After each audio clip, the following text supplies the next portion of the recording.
Hello friends, welcome back to my channel. इस वीडियो में हम स्टार्ट करने जा रहे हैं part number 2 diversity in living organism. Class 9th का चैप्टर है ये।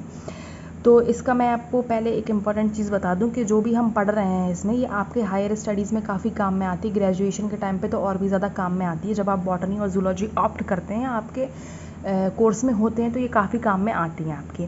इसलिए ये जो है क्लासिफिकेशन के नोट्स जो हैं आप अपने पास ही रखें, किसी को भी ना दें, ये बहुत इंपॉर्टेंट होते हैं। नेक्स्ट चीज़ है, अगर आपको कुछ भी समझ में नहीं आता है, अगर आपको नोट्स चाहिए हैं तो आप जो है कमेंट सेक्शन में लिख के बता सकते हैं, मैं आपको प्रोवाइड कर दूँगी। तो अब स्टार्ट करते हैं। जो 5 किंगडम ऑफ क्लासिफिकेशन दिया गया था according to cell type, body structure, body organization, mode of nutrition पे हमने डिफरेंट किंगडम को डिवाइड करके रखा था। अब जो है आपके 85 पेज नंबर पे जो टेबल दी हुई है फ्लो चार्ट के थ्रू आपको एक्सप्लेन किया गया है, मुझे पर्सनली ऐसा लगा कि वो बहुत कन्फ्यूजिंग, इसलिए मैंने आपको इस टाइप में एक टेबल के फॉर्म में आपको बता दिया। अगर आप ये अपने एग्ज़ाम में बना के आएंगे तो आपका एग्जामिनर काफ़ी खुश होगा, या आपके सर जो चेक करेंगे या मैम जो चेक करेंगे वो काफ़ी खुश होंगी, क्योंकि उन्हें समझ में आ जाएगा कि बच्चे को जो है सब कुछ पता है पाँचों किंगडम के बारे में।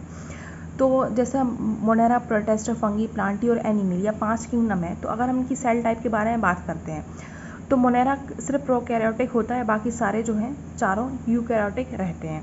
सेल वॉल मतलब सेल वॉल प्रेजेंट होती है या सेल वॉल प्रेजेंट नहीं होती, अगर प्रेजेंट है तो किस चीज़ की बनी हुई है, हम उस चीज़ के बारे में देखेंगे। तो एनिमल्स का अगर आपको पता ही होगा कि एब्सेंट होती है, क्योंकि जब हम एनिमल्स और प्लांट के बारे में डिस्टिंग्विश करते हैं तो हम यही बोलते हैं कि एनिमल्स में जो है सेल वॉल प्रेजेंट नहीं होती, वेरस प्लांट में सेल वॉल प्रेजेंट होती है। प्लांट में सेलुलोज की बनी होती है। फंगी में जो होती है प्रेजेंट रहती है लेकिन विदाउट सेलुलोज रहती है। प्रोटेस्टा में है प्रेजेंट रहती है, किसी किसी में प्रेजेंट रहती है, किसी किसी में प्रेजेंट नहीं रहती है। मोनेरा में प्रेजेंट रहती है लेकिन सेलुलोज की नहीं बनी होती है, पॉलीसैकेराइड प्लस अमाइनो एसिड की बनी होती है। न्यूक्लियर मेम्ब्रेन के बारे में बात करें अगर हम, तो बाकी चारों में प्रेजेंट रहती है न्यूक्लियर मेम्ब्रेन, वेयरएज मोनेरा में प्रेजेंट नहीं रहता न्यूक्लियर मेम्ब्रेन। बॉडी ऑर्गेनाइजेशन मतलब कैसा है, सेलुलर लेवल पे है, टिश्यू लेवल पे है, किस लेवल पे इनकी ऑर्गेनाइजेशन है हम वो देखेंगे। तो मोनेरा की सेलुलर लेवल पे रहेगी, प्रोटेस्टा की भी सेलुलर लेवल पे ही है। मल्टी सेलुलर रहेगा फंगी। प्लांटी जो है टिश्यू और ऑर्गन लेवल पे रहेगा, और एनिमल जो है टिश्यू, ऑर्गन और ऑर्गन सिस्टम इसके पास प्रेजेंट रहते हैं बॉडी ऑर्गेनाइजेशन में। अब मोड ऑफ न्यूट्रिशंस के बारे में बात करें तो एनिमल्स का तो आपको पता होगा, हीटरोट्रॉपिक मतलब दूसरे पे डिपेंड रहेंगे। प्लांट का पता ही है कि ऑटोट्रॉपिक मतलब खुद खाना बना लेते हैं। फंगी जो होती है हीटरोट्रॉपिक रहती है, क्योंकि फंगी जो है बहुत डिसीज़ भी कॉज करती हैं, अगर आपको याद हो मैंने पढ़ाया था तो हीटरोट्रॉपिक रहेंगे ये। प्रोटेस्टा जो है ऑटोट्रॉपिक रहेंगे, और मोनेरा भी हैं जो ऑटोट्रॉपिक रहेंगे। अब एग्जाम्पल अगर हम इनके देखें तो मोनेरा में बैक्टीरिया और एनाबीना आएगा, प्रोटेस्टा में डायएटम और एल्गी आएगा, फंगी में ईस्ट, मशरूम आएगा, और प्लांट और एनिमल के तो एग्जाम्पल आप लिख ही सकते हैं। अब मैं आपको एक और इजी चीज़ मैं बता दूं इस को याद करने का, कि जैसे हम आगे बढ़ते हैं, for example Monera, Protista, fungi, Plantae और एनिमिलिया, हम आगे बढ़ रहे हैं एक एक करके। तो मोनेरा जो रहेगा बहुत सिंपल रहेगा, क्योंकि हमने जो पढ़ा हुआ है कि जो पहले ऑर्गेनिज्म थे वो बहुत सिंपल थे, लेकिन जैसे जैसे आगे बढ़ते गए हम तो कॉम्प्लेक्सिटी आती जाती है। तो मोनेरा जो रहेगा बहुत ही ज़्यादा सिंपल रहेगा, इसका बॉडी ऑर्गेनाइजेशन जैसे आपने देखा भी कि इसका जो है न्यूक्लियर मेम्ब्रेन एब्सेंट है। प्रोकैरियोटिक टाइप है, तो प्रोकैरियोटिक है तो वैसे ही बहुत सिंपल रहेगा, कॉम्प्लिकेटेड नहीं रहेगा ज़्यादा। ऑटोट्रॉपिक इन नेचर है, तो ये सारी चीज़ें जो है फिर प्रोटेस्टा में जाएंगे तो थोड़ा कॉम्प्लेक्सिटी इंक्रीज़ होगा, जैसे यूकैरियोटिक हो जाते हैं जी ये।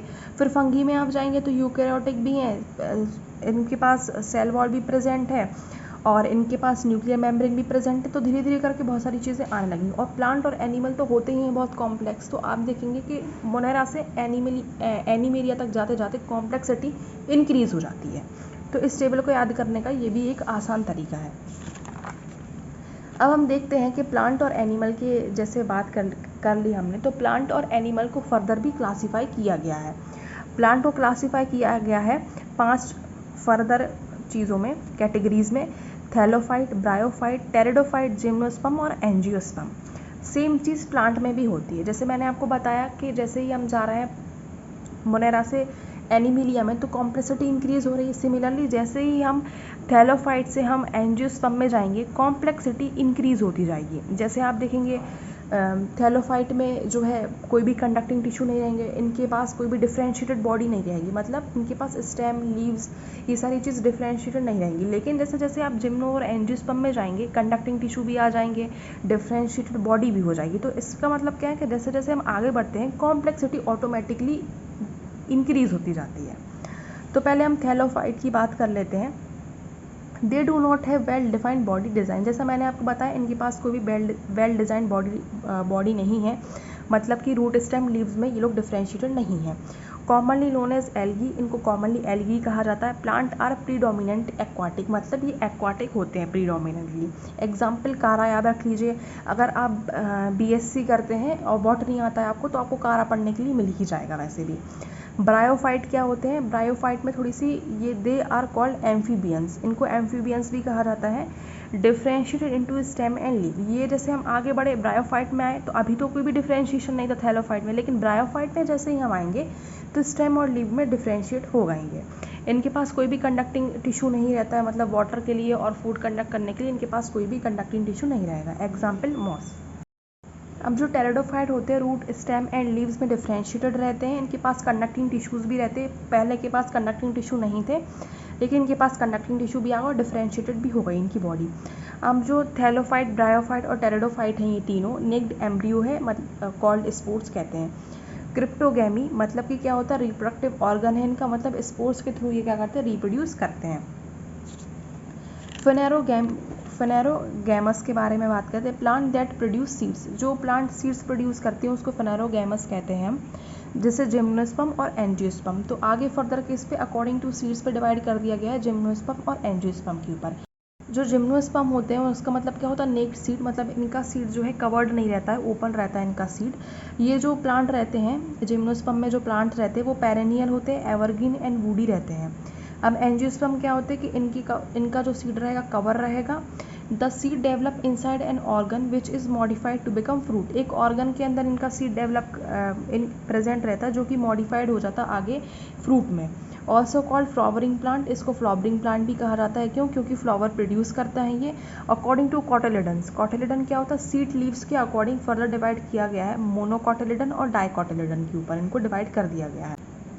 अब आगे हम एनिमल्स के ऊपर बात करेंगे, तो उसकी मैं सेपरेट वीडियो बना दूंगी। इस वीडियो में अगर मैं उसको कवर कर लेती, उसके फ्लो चार्ट बनाती, उसका डायग्राम बनाती, तो आप कंफ्यूज हो जाते, इसलिए मैंने इसी वीडियो में आपको वो एक्सप्लेन नहीं किया है। अगर आपको वीडियो पसंद आई हो तो please like, comment and subscribe करना ना भूलें। And thanks for watching my video.